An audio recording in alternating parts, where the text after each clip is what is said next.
বিসমিল্লাহির রহমানির রহিম। ঢাকা কলেজ রাষ্ট্রবিজ্ঞান সম্মান চতুর্থ বর্ষের প্রিয় ছাত্ররা, আধুনিক রাষ্ট্রচিন্তা কোর্সের ক্লাসে তোমাদের স্বাগত জানাচ্ছি। আমি ফারজানা সুলতানা, সহযোগী অধ্যাপক। প্রিয় ছাত্ররা, গতদিন আমরা এই কোর্সের পরিচিতিমূলক একটি ক্লাস নিয়েছি। সেখানে তোমাদের খেয়াল আছে কি না যে আমরা কয়েকটি বিপ্লবের কথা বলেছিলাম যা আধুনিক রাষ্ট্রচিন্তাকে বহুমাত্রিকভাবে প্রভাবিত করেছে। তারই একটি আমাদের সিলেবাসভুক্ত ফরাসি বিপ্লবকে নিয়ে আমাদের আজকের আলোচনা। বিপ্লব এর অর্থ তোমাদের মনে আছে নিশ্চয়ই। প্রথম বর্ষেই আমরা এরিস্টটলের বিপ্লব তত্ত্ব পড়েছিলাম। সেখানে কি জেনেছিলাম যে বিপ্লবের যদি সাধারণ কারণ বলতে বলা হয়, এক কথায় যেটি বলা যায় সেটি হচ্ছে বিপ্লবের যে কারণ।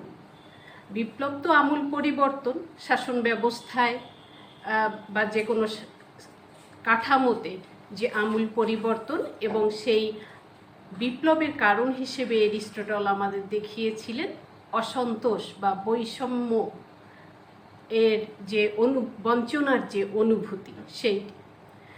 তো মানব সভ্যতার ইতিহাসের বাঁকে বাঁকে বিভিন্ন সময়ে বিভিন্ন কারণে বিপ্লব হয়েছে। এর মধ্যে ফরাসি বিপ্লব অগ্রগণ্য আর তাৎপর্যপূর্ণ বহু কারণে। 1789 থেকে 1799 সাল পর্যন্ত ফ্রান্সে এই যে বিপ্লব, সেটি ইউরোপের চিন্তা চেতনাকে প্রভাবিত করেছিল এবং প্রায় সমগ্র বিশ্বে বিপ্লবোত্তর কালে যে বস্তুগত পরিবর্তনের সূচনা হয়েছিল, তাতে সনাতন স্থবির যে সমাজ কাঠামো সেটি ধসে পড়েছিল, নতুন নতুন মতাদর্শ প্রাধান্য লাভ করেছিল এবং সেই সাথে জন্ম লাভ করেছিল নতুন নতুন প্রতিষ্ঠান। তো এই যে বিপ্লবটি, এটির যদি আমরা পটভূমি আলোচনা করতে যাই, আসলে এটি একটি অনেক বড় বিষয়। আমি যতটুকু সম্ভব সংক্ষিপ্তভাবে আমরা আলোচনা করব। তো সেক্ষেত্রে তোমাদেরকে মনে রাখার জন্যে বলছি যে ওই সময়ে বস্তুত বলা যায় 16 থেকে 18 শতকে ইউরোপের বিভিন্ন রাষ্ট্রগুলিতে যে শাসন ব্যবস্থা, সেগুলির কাঠামো বা জীবন আচরণ প্রায় একই জাতীয় ছিল এবং সেগুলিতে কম বেশি আগে পরে বিভিন্ন জায়গায় বিপ্লব হয়েছে। যেমন 1688 সালে তোমরা ইংল্যান্ডের গৌরবময় বিপ্লবের কথা জানো, যেখান থেকে চরম রাজতন্ত্র নিয়মতান্ত্রিক রাজতন্ত্রে পরিণত হয়েছিল। তো ইংল্যান্ডে যেরকম হয়েছে, বস্তুত অন্য অন্য দেশগুলিতে রাজশক্তি ওভাবে আপোষ করেনি বা মেনে নেয়নি। আর ফ্রান্সের কথা বলতে গেলে এটা আসলে আরও অনেক বেশি চরম রাজতান্ত্রিক একটি শাসন কাঠামো সেখানে বিদ্যমান ছিল। তো এই যে বিষয়টি, সেইটিকে আমরা ফরাসি বিপ্লবের পরিসরে আরেকটু বিশদভাবে আলোচনা করি। একটি স্লাইড দেখি প্রিয় ছাত্ররা। এটি ফরাসি বিপ্লবের একটি বিখ্যাত ঘটনা, বাস্তিল দুর্গের পতন, যে সময়ে সাধারণ জনগণ ঘটিয়েছিল। তৃতীয় সম্প্রদায়ের, যাদের মধ্যে দেশের প্রায় 95% লোক রয়েছে এবং যাদের বিপরীতে এটি করা হয়েছিল, তারা বাকি 5% রাজা, যাজক এবং অভিজাত সম্প্রদায়ের যে শাসন শোষণ, যেটি প্রায় 2 শতক ধরে ফ্রান্সেও চলে আসছিল চরম রাজতন্ত্রের মাধ্যমে, তার বিরুদ্ধে জনগণের যে বিজয়, বাস্তিল দুর্গ বস্তুত ফ্রান্সের চরম রাজতন্ত্রের প্রতীক ছিল। সেই ছবিটি এখানে আমরা দেখাচ্ছি। তো আমরা এটিকে পরিচিত হতে গেলে এভাবে শুরু করতে পারি যে এই বিপ্লবটি ঘটেছিল বুর্ব রাজবংশের ষোড়শ লুই এর শাসন আমলে এটি ঘটেছিল। তার আগে যে সময়কালটি ছিল, যদি একটি কথায় সেটিকে পরিচিত করাতে চাই, তোমাদের মনে থাকতে পারে যে চতুর্দশ লুইয়ের ওই উক্তিটি আমরা সময়ে সময়ে আমরা বিভিন্ন ক্লাসে বলে থাকি, the state it is my self, আমি নিজেই রাষ্ট্র। এরকম একটি চরম রাজতান্ত্রিক ব্যবস্থা বিদ্যমান ছিল, যেখানে জনগণের আসলে কোনো অংশগ্রহণ, নিয়ন্ত্রণ তো দূরের কথা, বরং তাদেরকে যেভাবে বেশিরভাগ জনগণকে যেভাবে শাসন পরিচালনা করা হতো, তাদের যেভাবে ট্রিট করা হতো, তাতে আসলে মানব জীবনের যে উপলব্ধি সেটির পরিসর তাদের ছিল না। রাষ্ট্রের ষোড়শ লুইয়ের সময়কালেই, যদিও তিনি তার পূর্বসূরিদের মতো অতটি বিলাস ব্যসন বা দুর্নীতিগ্রস্ত ছিলেন না, এবং তিনি চেষ্টাও করেছিলেন ফ্রান্সকে অর্থনৈতিকভাবে পুনর্গঠিত করতে এবং ফ্রান্সকে নতুনভাবে গড়তে, কিন্তু তার চারিত্রিক দুর্বলতা এবং বিভিন্ন কারণে তিনি সেটিতে সক্ষম হননি।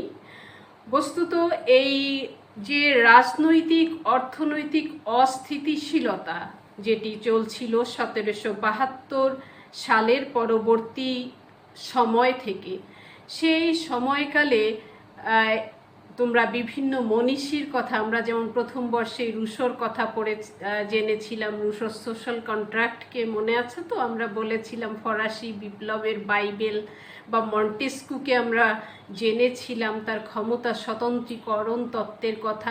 এসব কিছুই এই ফরাসি বিপ্লবের আগের ঘটনা, এবং তোমাদেরকে সবসময় বলে থাকি যে যে কোনো মনীষী তার সময়ের সন্তান। ওই সময়ে ফ্রান্সের যে রাজনৈতিক, অর্থনৈতিক, সামাজিক যে চরম দুরবস্থা, তার প্রেক্ষিতে জনগণের যে অবস্থা, তাতে ব্যথিত হয়ে ভল্টেয়ার, রুশো এরা বা মন্টেস্কু তাদের বিভিন্ন লেখায় জনগণকে আসলে সচেতন করে তুলেছিলেন। এবং তার চেয়ে বড় কথা আসলে যে জনগণ তার জীবন অভিজ্ঞতায়, বেশিরভাগ জনগণ যারা তৃতীয় সম্প্রদায়ভুক্ত ছিল, বস্তুত প্রথম সম্প্রদায় ছিল যাজক সম্প্রদায়, দ্বিতীয় ছিল অভিজাত সম্প্রদায়, এবং রাজা প্রয়োজনে তাদের সাথে পরামর্শ করে তাদেরকে নিয়েই রাষ্ট্র পরিচালনা করতেন। অর্থাৎ সাধারণ মানুষ বা গণতন্ত্রের, জনগণের নিয়ন্ত্রণ বা অংশগ্রহণের যে বিষয়টি, সেটি ফ্রান্সে ছিল একেবারেই অনুপস্থিত। যদিও ততদিনে ইংল্যান্ডে মোটামুটি বিষয়টি দাঁড়িয়ে গেছে, এবং ইউরোপের অন্যান্য দেশগুলিতেও তার ছোঁয়া লেগেছে। তো এই সমস্ত বিষয়ের প্রেক্ষিতে ফ্রান্সের জনগণ মানে বিপ্লবের একটি পরিস্থিতিতে পৌঁছে যায়। তো এই যে এই পরিস্থিতিতে তারা যে তৃতীয় সম্প্রদায়ের সদস্যরা, এর আগে অবশ্য কয়েকটি কারণগুলি আমরা একটু পরে আলোচনা করছি, কয়েকটি কারণে যে অর্থনৈতিক দুর্দশা সেটি কাটিয়ে ওঠার জন্যে রাজা তিনি সম্মেলন, তিনি স্টেটস জেনারেলের যে সভা সেটি আহ্বান করেছিলেন। প্রায় 174 বছর পরে আসলে এই সভাটি পুনর্গঠিত হচ্ছিল বসার জন্যে, এবং সেই সময়ে এই যে তিনটি সম্প্রদায়, এদের যে পারস্পরিক দ্বন্দ্ব এবং সিদ্ধান্ত গ্রহণের প্রক্রিয়ায়, বিশেষত আরেকটু ক্লিয়ার যদি করতে চাই, সেটি হচ্ছে এই সময় অর্থনৈতিক পুনর্গঠনের জন্য রাজা বাড়তি করের বোঝা বা বাড়তি কর আরোপ করার কথা ভাবছিলেন, যেটি প্রথম দুইটি সম্প্রদায় দিতে চাচ্ছিল না। এটা আর সাধারণ মানুষের বিভিন্ন কারণে, অর্থাৎ সেই সময়ের প্রাকৃতিক দুর্যোগ, জনসংখ্যা বৃদ্ধি, দ্রব্যমূল্যের অর্ধগতি, এবং ফ্রান্সে যে আমলাতান্ত্রিক যে জটিল শাসন ব্যবস্থা ছিল, এই সব কিছু মিলে জনগণের যে নাভিশ্বাস উঠে গিয়েছিল তৃতীয় সম্প্রদায়ভুক্ত জনগণ, যাদের মধ্যে বুর্জোয়াজিরাও ছিল, নব্য ধনিক বণিক সম্প্রদায়, ডাক্তার, উকিল, শিক্ষাবিদ এবং শ্রমিক কৃষক, এরা সকলে, এদের যে প্রতিনিধি যারা ছিল তৃতীয় সম্প্রদায়ভুক্ত, তারা এই সময়ে তাদের যে ভয়েস সেটিকে তারা উচ্চকিত করতে চেয়েছিল, তাদের জীবনযাপনের পরিবর্তনের জন্যে, তাদের অধিকার রক্ষার জন্যে, নতুবা ওই দুই সম্প্রদায় করের বিষয়টি এদের উপরেই যাতে, সাধারণ মানুষের উপরেই যাতে চলে আসে, সেরকম একটি অবস্থার পরিসরে আসলে ফ্রান্স ছিল। তো সেই সময় এই তৃতীয় সম্প্রদায়ের যারা ছিল 1789 সালের 17ই জুন তারা নিজেরাই সভা পরিচালনার দায়িত্ব নিজেদের কাঁধে তুলে নেয়। এর আগে সভার অধিবেশন সভা ডেকে সেটি নিয়ে গড়িমসি করার যে বিষয়গুলি ছিল সেরকম। অতঃপর এই যে স্টেটস জেনারেলের যে সভা, সেটি রাজা নিজের আয়ত্তের মধ্যে রাখার জন্যে রাজকীয় অধিবেশন ডেকেছিলেন 20 জুন, এবং ডেকেও পরবর্তীতে এটি আসলে বিভিন্ন টানাপোড়েনের কারণে রক্ষা করা হয়নি বা স্থগিত ঘোষণা করা হয়েছিল, কিন্তু তৃতীয় সম্প্রদায়ের যারা, তাদেরকে এটি জানানো হয়নি, যার জন্যে 20 জুন এই তৃতীয় সম্প্রদায়ের বা থার্ড স্টেটের প্রতিনিধিরা এসে যখন এটি দেখলো, যারা কিনা এই হাউসের সর্বাধিক সংখ্যাগরিষ্ঠ অংশ, তারা এসে নিজেদেরকে প্রতারিত বোধ করলো এবং টেনিস কোর্টে গিয়ে, তারা এর পাশেই টেনিস কোর্টে গিয়ে জমায়েত হয়ে নিজেদের অধিকার আদায়ের যে প্রত্যয় তারা ব্যক্ত করলো। এবং এর পরেই বলা যায় ফরাসি বিপ্লব এর যে মূল ঘটনা সেটি ঘটতে থাকে। তো প্রিয় ছাত্ররা, এই সময়ে কিন্তু রাজা যে অর্থনৈতিক পুনর্গঠনের জন্যে তার একজন বিখ্যাত মন্ত্রী নেকার ছিলেন, তিনি প্রচেষ্টা চালিয়ে যাচ্ছিলেন, কিন্তু যারা কায়েমি স্বার্থবাদী মহল এবং সেই সাথে রানী মেরি অ্যান্টোনেটের প্ররোচনায় রাজা সেটিতে ব্যর্থ হচ্ছিলেন এবং তাকে একবার মন্ত্রিত্ব থেকে খারিজ করে দিয়ে পুনরায় আবারও তাকে মন্ত্রিত্বের জন্য ডাকা হয়েছিল, কিন্তু শেষ অবধি এই 1789 সাল, যেটি আসলে বিপ্লবের মূল বছর ধরা হয়। আগেই তোমাদের বলেছি যে বিপ্লবটি কিন্তু আসলে 1 দশক ধরেই হয়েছিল, আর কারণ একটি সমাজ ব্যবস্থার আমূল পরিবর্তন আনতে এই সময় ফ্রেম লাগতেই পারে। তো তাকে এই আমরা যেটি বলছিলাম যে নেকারকে পদচ্যুত করা হলে তখন জনগণের সাথে সামরিক বাহিনীর সংঘর্ষ শুরু হয়ে যায়, যারা রাজার সেবক বা রাজার প্রতিরক্ষার কাজে নিয়োজিত, এবং তখন এই তৃতীয় সম্প্রদায়ভুক্ত নাগরিকেরা নাগরিক গার্ড গঠন করে, রাজার অস্ত্র ভাণ্ডার লুণ্ঠন করে এবং 14ই জুলাই এই বাস্তিল দুর্গের পতন ঘটায়, যেখানে রাজবন্দীরা থাকতো এবং রাজার প্রতিরক্ষা বাহিনীর বড় একটি অংশ বা এটির প্রতিরক্ষার কাজে নিয়োজিত ব্যক্তিরা এটিকে রক্ষা করতে ব্যর্থ হয়। তো এইটি হচ্ছে, এবং এই যে 14ই জুলাই এই দিবসটিকে ফ্রান্স আজ অবধি তাদের জাতীয় দিবস হিসেবে পালন করে।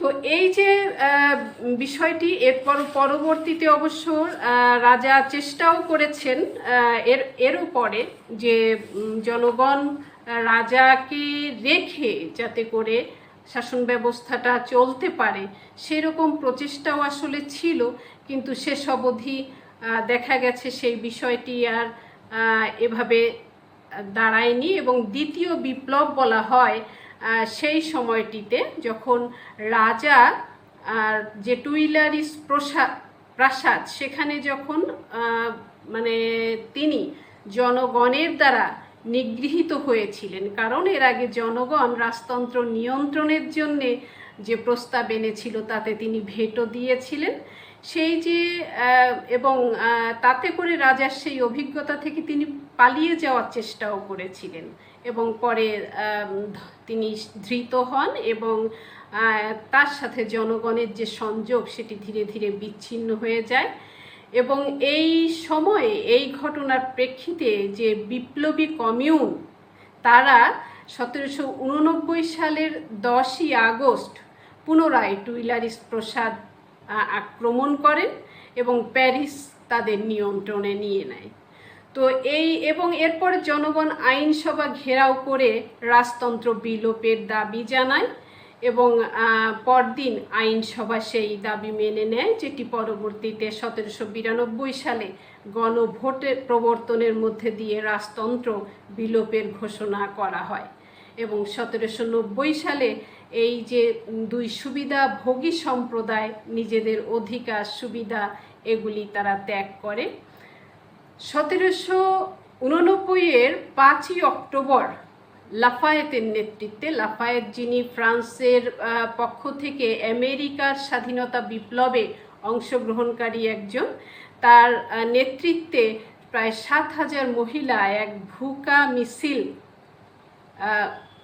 যে করেছিলেন এবং সমাবেশ করেছিলেন, তার সূত্র ধরে রাজা অনেকটা বন্দি অবস্থায় ভার্সাই থেকে প্যারিসে তাকে আনা হয়।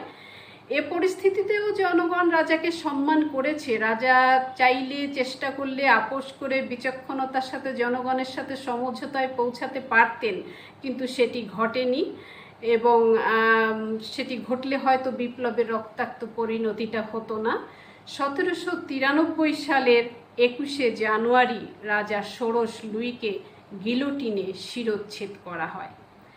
এই যে ঘটনা, এতে ফ্রান্স একটি আন্তর্জাতিক চাপে পড়ে এবং দেশের ভেতরেও আসলে শুরু হয়ে গিয়েছিল গৃহযুদ্ধের মতো অবস্থা। তো সেই সময়ে 1793 সালে একটি সংবিধানও রচিত হয়েছিল, কিন্তু অবস্থা ক্রমে সেই সংবিধানকে মুলতুবি রেখে সন্ত্রাস শাসন নামে একটি জরুরি আপৎকালীন ব্যবস্থার শাসন চলে 1794 পর্যন্ত। প্রতি বিপ্লবী এবং শত্রুদের দমন করার এই সময়কালে এটি দায়িত্বপ্রাপ্ত যারা এই সন্ত্রাসের শাসন এর মধ্যে দিয়ে নিয়ন্ত্রণে আনার চেষ্টা করছিল, তাদের জন্য এটি ছিল একটা চরম পরীক্ষার সময়। আস্তে আস্তে পরিস্থিতি নিয়ন্ত্রণে এসেছিল। 1795 সালে জাতীয় সম্মেলনে একটি নতুন সংবিধান হয়েছিল, চালু হয়েছিল ডাইরেক্টরির শাসন। পরিস্থিতি ধীরে ধীরে সামলে নেওয়া হয়।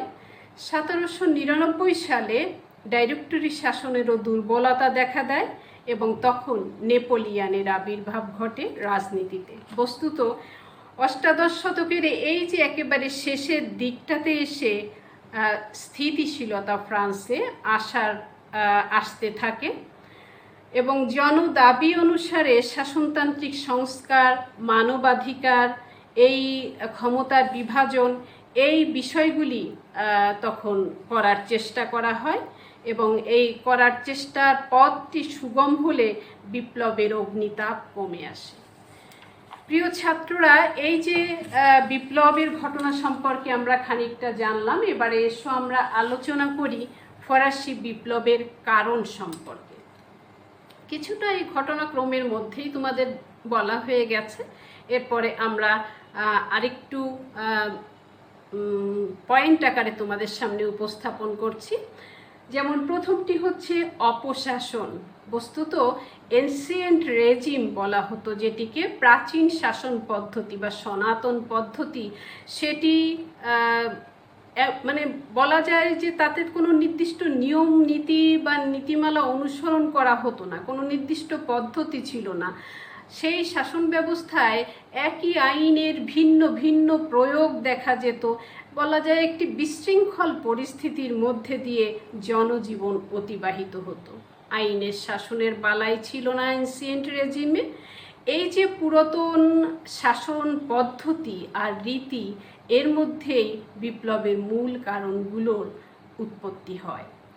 যদি আমরা রাজনৈতিক অবস্থার দিকে তাকাই, কিছু আগেই তোমাদেরকে বলেছিলাম প্রায় 2 শতক ধরেই ইউরোপের বিভিন্ন দেশের ন্যায় ফ্রান্সেও চরম রাজতন্ত্র বিদ্যমান ছিল এবং সেই যে পরিস্থিতি, সেই পরিস্থিতিতে যাজক আর অভিজাত সম্প্রদায় তারা সাধারণ মানুষকে যে তাদের দ্বারা নিগৃহীত হতো বা শোষিত হতো, সেই যে প্রক্রিয়াটিতে জনগণ তাদের রাজতন্ত্রের এই যে বল্গাহীন স্বাধীনতা এবং অভিজাতদের যে শোষণ নিপীড়ন, তার থেকে নিজেদের অধিকারকে রক্ষার জন্যে বিদ্রোহী হয়ে উঠেছিল। যদি আমরা সামাজিক অবস্থার কথা বলি তাহলে একটু আগেই তোমাদের যেটা বলেছি যে ফ্রান্সের সমাজ কাঠামো 3টি ভাগে বিভাজিত ছিল, ফার্স্ট স্টেট, সেকেন্ড স্টেট এবং থার্ড স্টেট, যার সাধারণ নাগরিক। তো এই যে তৃতীয় শ্রেণীভুক্ত নাগরিক, যাদের একটি অংশ বুর্জোয়াজিরাও ছিল, যা মানে তারা আসলে তাদের ধনের দিক দিয়ে তারা অগ্রগামী হলেও জন্মের দিক দিয়ে, যেটিকে আসলে সেই সময় রাজনৈতিক অন্তর্ভুক্তির জন্যে, শাসন ব্যবস্থা অন্তর্ভুক্তির জন্য একটি গুরুত্বপূর্ণ বিষয় ছিল, সেটি তাদের ছিল না, বরং সামন্তদের মধ্যেই সেটি ছিল। এই যে অবস্থায় তৃতীয় সম্প্রদায়ের মানুষেরা বেঁচে ছিল, তাদের কোনো মর্যাদা তো ছিল না, শোষিত ও বঞ্চিতই ছিল তারা, এবং এই যে বৈষম্য সেটি একসময় বিক্ষোভে রূপ নেয়। এই তৃতীয় শ্রেণীভুক্ত মানুষেরা, যারা জনগণের প্রায় 95%, তারাই তাদের মধ্যে সচেতনতা, চেতনাবোধ এগুলি জাগ্রত হওয়ার ফলে তারা বিপ্লবে করতে উদ্বুদ্ধ হয়ে ওঠে। যদি আমরা অর্থনৈতিক দুরবস্থার কথা বলি, সেটি ছিল ফ্রান্সে সেই সময়ের সবচেয়ে খারাপ অবস্থা। বস্তুত বিপ্লবের দ্বিতীয় বৃহত্তম কারণ এটি, এবং এর আগে যে 1788-89 সালে ঘটে যাচ্ছিল দুর্ভিক্ষ, খাদ্য ঘাটতি, দ্রব্যমূল্যের ঊর্ধ্বগতি, এর আগে আমেরিকান বিপ্লবে অংশগ্রহণের জন্য রাজকোষে যে অর্থাভাব সেটি ছিল, আমত্তবর্গের অপচয় আর রানীর অপচয়, জাতীয় ঋণের বৃদ্ধি, এই সব কিছু মিলে রাজকোষ প্রায় দেউলিয়া হয়ে গিয়েছিল। আর্থিক সংস্কারের জন্য দুইজন অর্থমন্ত্রী তুর্গ ও নেকার পরপর চেষ্টা করলেও কায়েমি স্বার্থবাদী মহলের চাপে রাজা সেটিকে বাস্তবায়িত করতে পারেননি, মন্ত্রীরা টিকতে পারেননি। রাজার এই যে সংস্কার চেষ্টা এবং তার ব্যর্থতা, সেটিও বিপ্লবকে ত্বরান্বিত করে। বাড়তি কর আরোপের যে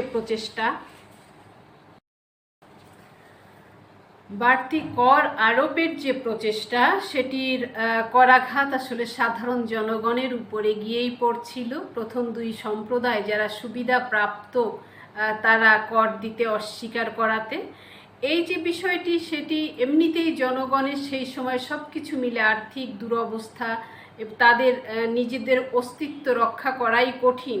সাকুলেত সম্প্রদায়, তৃতীয় শ্রেণীর সবচেয়ে নিঃস্ব সম্প্রদায়, তারা পথে নেমে গিয়েছে এবং সেই অবস্থায় বাড়তি কর আরোপের যে প্রচেষ্টা, সেটি তাদেরকে বিপ্লবে নামিয়ে দেয়। আসলে তারা বিদ্রোহী হয়ে ওঠে।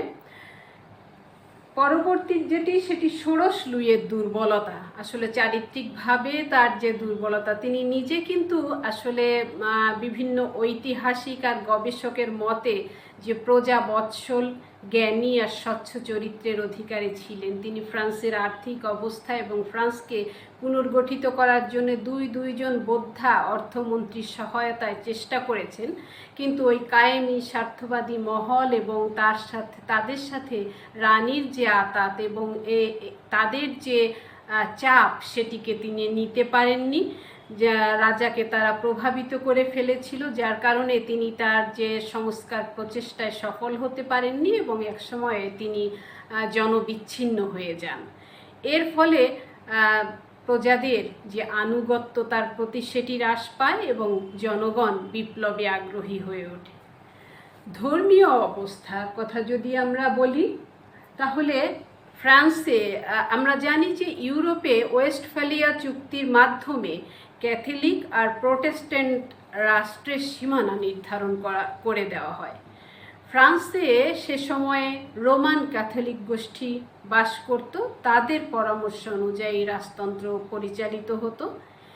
তো নিজেদের প্রভাব টিকিয়ে রাখার জন্যে যাজকেরা এই সময় ধর্মকে অস্ত্র হিসেবে প্রয়োগ করত। তাদের যে অত্যাচার, শাসকদের অবিচারের প্রতি তাদের যে সমর্থন, সেই বিষয়গুলি তৃতীয় সম্প্রদায়ের মানুষকে যেমন গির্জার প্রতি তাদের অনীহা জাগিয়ে তোলে, তেমনি তাদের বিপ্লবে প্রলুব্ধ করে। প্রিয় ছাত্ররা, এরপরে আমরা আমেরিকার স্বাধীনতা যে বিপ্লব সেটির কথা উল্লেখ করতেই হয়। যে ফরাসি বিপ্লবের 3টি প্রধান কারণের একটি বলা হয় এটিকে, যে উত্তর আমেরিকায় ব্রিটিশ উপনিবেশগুলো এর আগে যে বিদ্রোহ চলছিল, আর সেই বিদ্রোহে চিরশত্রু ইংল্যান্ডের বিরুদ্ধে ফ্রান্সের যে অবস্থান এবং সেই বিপ্লবে ইন্ধন দিতে গিয়ে ফ্রান্সের রাজকোষে যে করুণ অবস্থা হয়ে যায়, এবং বিপ্লবের সময় যেসব ফরাসি সৈন্য জনতা আমেরিকার হয়ে যুদ্ধ করেছিল, তারা ফিরে এসে আমেরিকার মতো ফ্রান্সেও একটি গণতান্ত্রিক রাষ্ট্র ব্যবস্থা শুরু করার জন্যে সাধারণ মানুষকে উদ্বুদ্ধ করেন। এজন্য বলা হয় যে আমেরিকার স্বাধীনতা আন্দোলনের যে ঐতিহ্য ফরাসি রাজতন্ত্রের বিরুদ্ধে বিরূপ প্রতিক্রিয়া সৃষ্টি করে, এমনকি প্রশস্ত হয় বিপ্লবের পর। তাৎক্ষণিক কারণ হিসেবে যেটি আমরা বলতে পারি সেটি হচ্ছে স্টেটস জেনারেলে তৃতীয় সম্প্রদায়কে যে অবমাননা, যেটি আমরা আগেও কিছুটা বলেছি, যে রাষ্ট্রের অস্থিরতা দূর করার জন্যে 174 বছর পর যে স্টেটস জেনারেলের অধিবেশন বসে, সেখানে তৃতীয় সম্প্রদায়ের লোকেরা সংখ্যাগরিষ্ঠ হওয়া সত্ত্বেও তাদেরকে পাশ কাটিয়ে রাজা যে কর আরোপের চেষ্টা করেছিলেন, বা তাদের যে রাজকীয় অধিবেশন ঘোষণা করেও পরবর্তীতে যে সেটিকে বন্ধ করা হয়েছিল, এই বিষয়টিতে তারা প্রতারিত, অপমানিত বোধ করে এবং তখন তারা নিকটবর্তী টেনিস কোর্টে গিয়ে জমায়েত হয়ে নিজেদের চূড়ান্ত অধিকার আদায়ের লক্ষ্যে শপথ গ্রহণ করেছিল। এই যে তাৎক্ষণিক ঘটনা, সেটি আসলে বিপ্লবের তাৎক্ষণিক সূচনা করেছিল। আর দার্শনিকদের প্রভাবের কথা আগেও কিছুটা বলেছি প্রিয় ছাত্ররা, যে এই সময়ে ফ্রান্সে এর আগে যে বিভিন্ন মনীষীরা রয়েছেন, ভল্টেয়ার, ক্যানালগ গোষ্ঠীর দিদেরো, রুশো, মন্টেস্কু, এরা এই সমস্ত রাজনৈতিক দার্শনিকেরা রাজনীতি সম্পর্কে যে বিভিন্ন ধরনের মতবাদ তুলে ধরেছিলেন, সেই বিষয়টি বিপ্লবের প্রেরণা যোগায় জনগণকে, এবং সরাসরি বিপ্লবের কথাও বলেছেন এরা। সময়কালও নির্ধারণ করে দিয়েছিলেন ভল্টেয়ার, যে আজ থেকে 15 বছর পর এরকম একটি বিপ্লব হবে, হয়তো আমরা তখন থাকবো না, এই ক্ষুদ্র এক আলোকিত গোষ্ঠী তারা আলোকিত জীবন প্রাপ্ত হবে, এরকম ভবিষ্যৎবাণীও তিনি করেছিলেন। তো এই যে সমস্ত কারণ, এবং সেই সময়ে ফ্রান্সের বিভিন্ন জায়গায় বিভিন্ন সমিতি স্থাপিত হয়েছিল, যারা কৃষক, শ্রমিক, সাধারণ মানুষকে ফ্রান্সের তৎকালীন যে দুরবস্থা, অর্থাৎ আর্থিক, সামাজিক, ধর্মীয়, রাজনৈতিক সকল দিক থেকে জনগণের অধিকাংশ যে অংশটি, সেটি যখন শোষিত, বঞ্চিত, নির্যাতিত হচ্ছিল, তাদের সেই অবস্থাগুলিকে জনগণের সামনে তুলে ধরা, এর পেছনের কারণগুলি ব্যাখ্যা করা এবং করণীয় সম্পর্কে যে প্রচেষ্টা, যে বাণী, সেই জিনিসগুলি জনগণকে বিপ্লবমুখী করে তুলেছিল। তো বিপ্লবের ঘটনা এবং বিপ্লবের পেছনের কারণগুলো আজকে আমরা আলোচনা করলাম প্রিয় ছাত্ররা। ইনশাল্লাহ সামনের ক্লাসে আমরা ফরাসি বিপ্লবের ফলাফল এবং রাষ্ট্রচিন্তায় ফরাসি বিপ্লবের যে প্রভাব রয়েছে সেইটি নিয়ে আলোচনা করব। সে পর্যন্ত তোমাদের সুস্থতা এবং ভালো থাকা কামনা করছি। আল্লাহ হাফেজ।